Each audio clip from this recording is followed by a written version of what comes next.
Good morning, friends. This is another beautiful Tuesday morning. First Peter chapter 4, verse 17. It says, "For the time is come that judgment will begin from the house of the Lord." 1 Corinthians chapter 10, 23. Paul said, "All things are lawful for me, but not all things are expedient.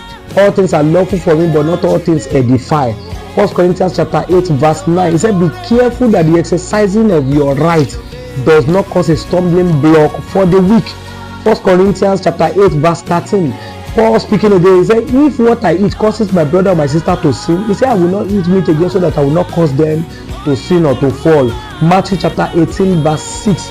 Bible speaking there, he said, "Any of you that will make any of these little ones that believe in me to stumble or to fall," he said, "it will be better for that person for a big stone to be tied around the person's neck and the person drowned." Something happened to me very early this year, I think around February or March, and it happened again last week.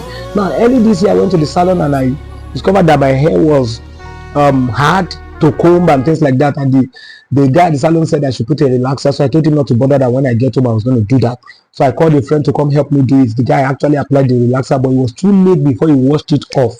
So at the time I was going to wash it off, the thing was giving another look, so I wasn't okay with it, and I didn't want to go to church with it like that, so I had to look for a face cap to cover my head to go to church.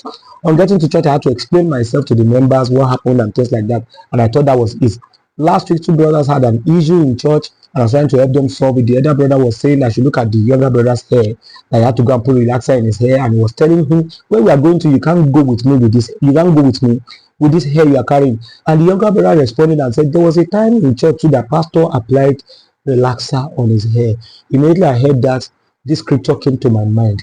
So I had to beg the boy not to be angry. I thought I explained it to you people then. Okay, don't be angry. How much will it cost to remove this hair? Because we were ready to remove it, so I had to pay for it.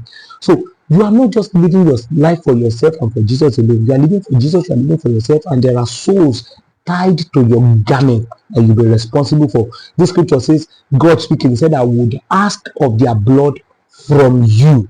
I want to remind you again that you're a tree planted by the rivers of waters. You bring forth your fruits in your seasons. Your leaves don't wither, and whatsoever you do shall prosper. Having done all in life, please stand. The Lord bless you. Have a beautiful week.